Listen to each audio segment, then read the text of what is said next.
launched North Point. At that stage in my life, we had 2 kids in diapers, and Sandra was pregnant with our 3rd child. And for those of you who've ever launched an organization or begun something that you're excited about, it is extraordinarily time-consuming. One of the things that we did is we read a book together, our leadership team, by Michael Gerber, called The E-Myth, or The E-Myth Revisited. Some of you have read the book. It's a great book. And one of the things he recommends you do as an organization is that you create an organizational chart that represents how large you want your organization to ultimately be. And we wanted to create a church that was so big that would actually impact an entire community or perhaps an entire city.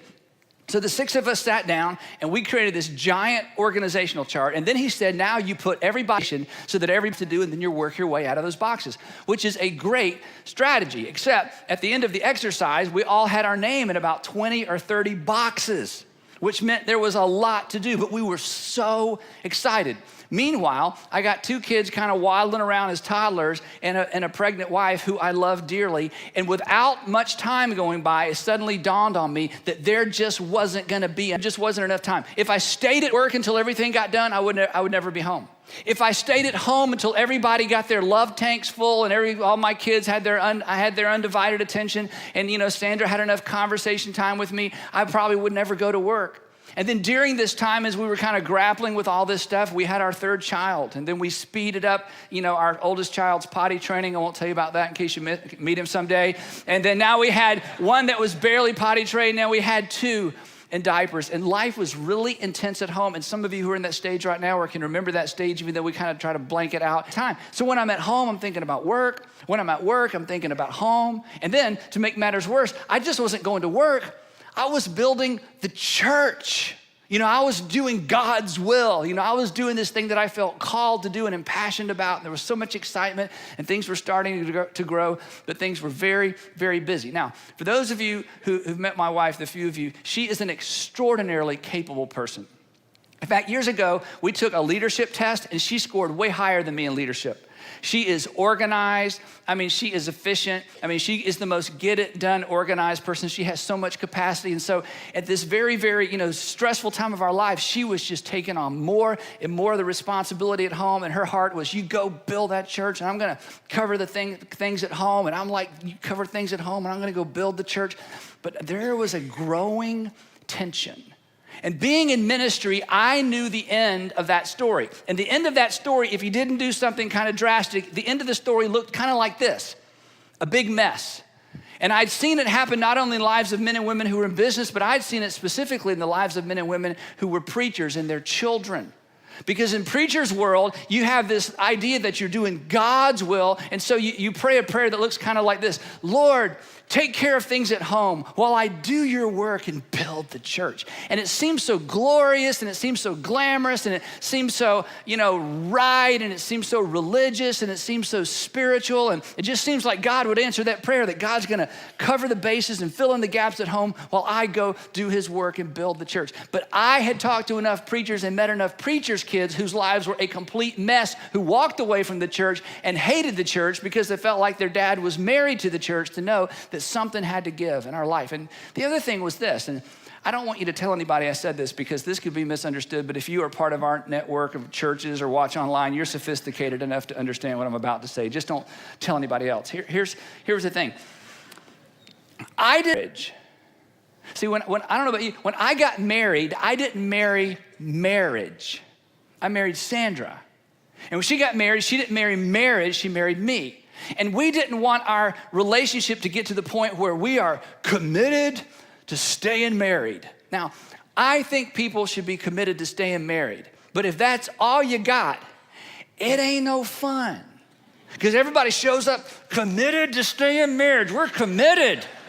Now, we're not enjoying it, but we're committed to staying married. Now, I think there's a place for that. I just don't want to be in that place, is all I'm saying. I want her to love to hear the garage door come up, not look for something to do while she needs to be walking out the back door and hand me the kids and leave, okay? I didn't want it to get to that, all right? I want her to enjoy coming home. I want her to enjoy me coming home. And it was getting to the place where I would show up at home and she was tired, and I felt like it was my fault, and she was trying to, carry a load. And anyway, Things were tough. So finally, after months and months and months, and you just sort of feel that tension, and you have those hard conversations, and you're kind of walking on eggshells, and as a man, we just don't know what to do. And again, I'm at home thinking at work, work thinking at home. So finally, this culminated in one of the most important conversations we've ever had in our marriage. And I think this conversation ever made. And in the conversation, I asked a question that I think she was afraid to answer. And I think one of the reasons we hadn't actually gotten the conversation to this level is because I didn't think she would want to tell me the truth, because she's trying to be a trooper and carry her weight. And I don't want to be complaining, and you're doing God's will. And I want to be able to carry the load. So finally, I asked her this question. I said, what does ideal look like? I'm not going to think you're a whiner, or that you're weak, or that you're not a good mom, or that you're not a good wife. Just tell me. In an ideal world, what would my schedule look like? In an ideal world, how would this work? I don't know if I can do it.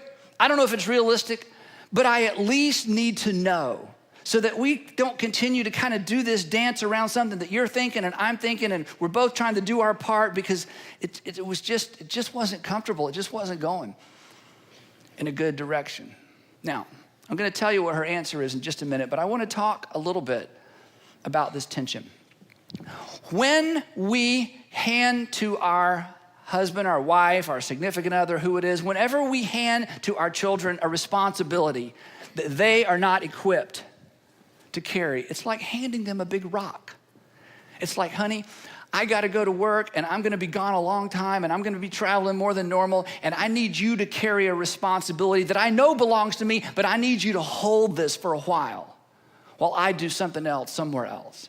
And we all know in life, there are times, there are days, there are weeks, there might even be a short season where we have to say to our kids, mom or dad has to be gone. Mom or dad has to work a little bit harder. Mom and dad's gonna miss a weekend or two. Mom and dad's gonna miss a ball game or two. And so we hand our spouse, or we hand, our kids this load. And this load represents a responsibility we should carry that we're expecting them to carry. And you know what happens when we hand it to them?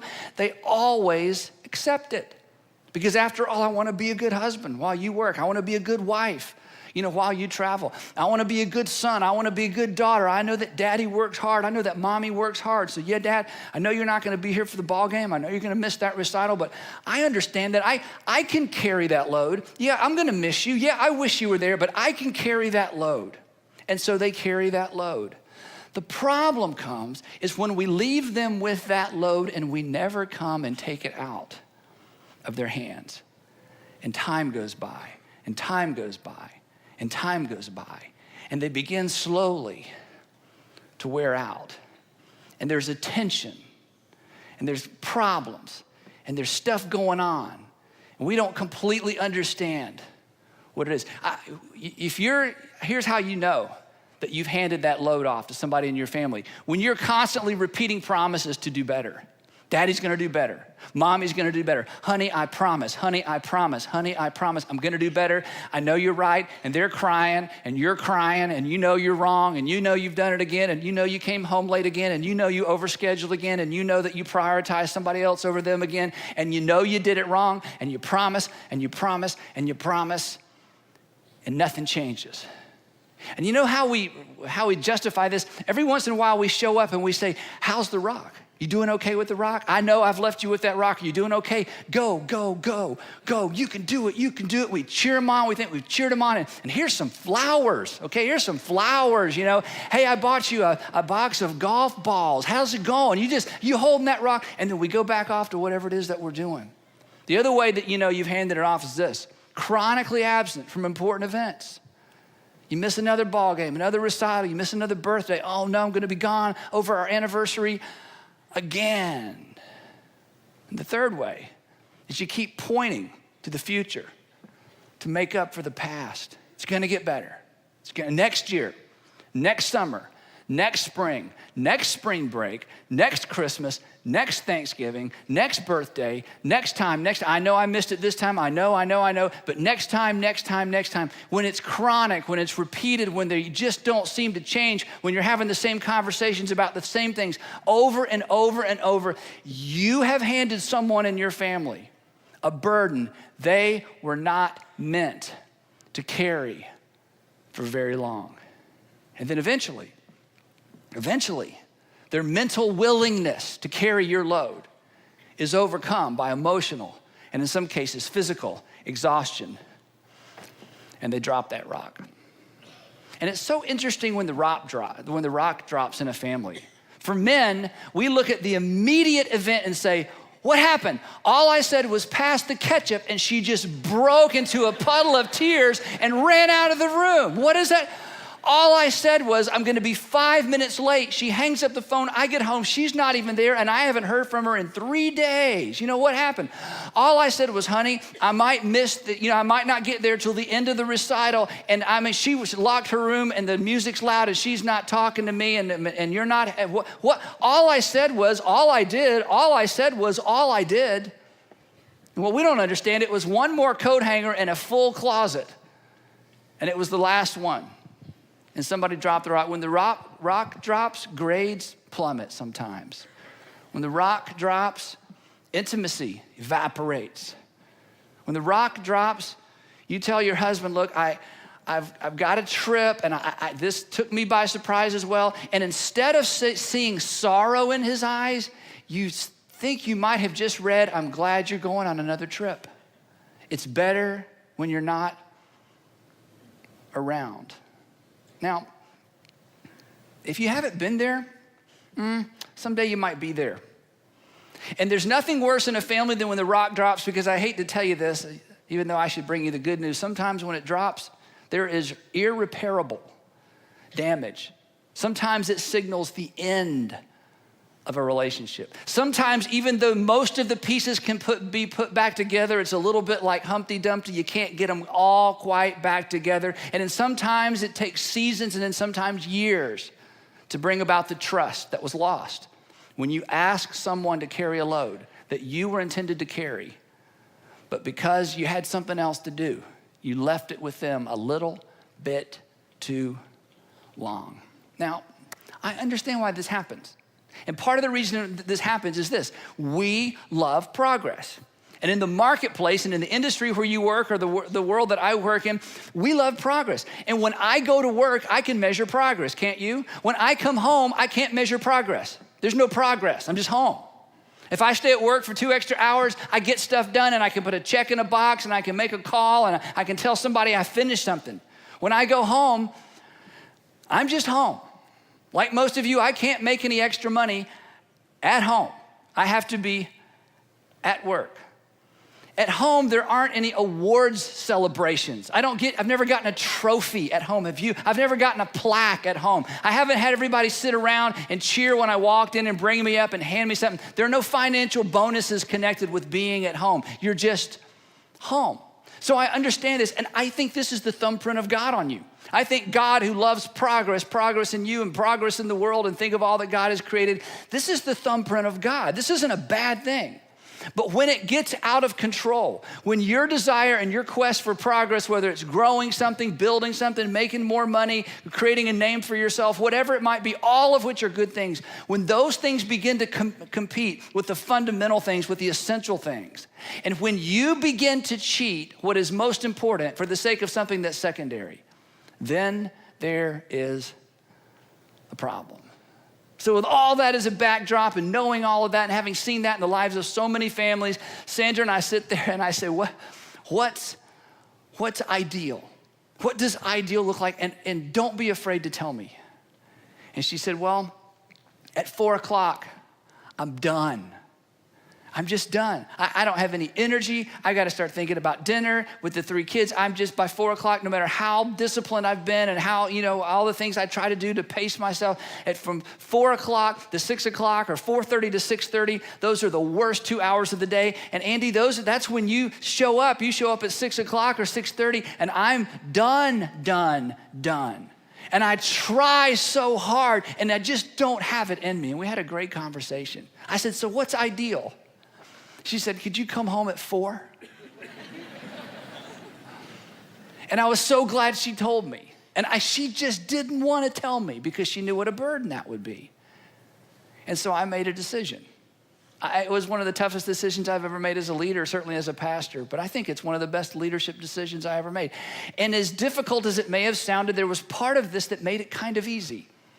And part of it is what I tell you every single week, week after week after week. I really believe that Jesus Christ was the Son of God and that he died for our sins and that he actually rose from the dead. And I believe there were people who saw it, and I believe there were people who took his teaching and spread it around, and many of them wrote parts of what we would call the New Testament, which means we need to take the New Testament seriously. And in the New Testament, Peter, who hung around with Jesus a lot, and Paul, who spent a lot of times with his followers, said some very specific things about marriage. And I knew that for the rest of my life, beginning 17 years ago and even before, I would stand up in front of people and say, here's what the New Testament says about how you're to treat each other. Here's what the New Testament says about marriage. And I taught it and I believed it, and suddenly there was a brand new level of application that had come my way. Because I knew that the New Testament taught this. Check this out. We've looked at these verses before. Paul wrote this: submit to one another out of reverence for Christ. Submit to one another out of reverence for Christ. And this is the introduction to something he's about to say to me as a husband. Submit to one another out of reverence for Christ. Submit means I place myself under. Submit means I'm going to put your deal above my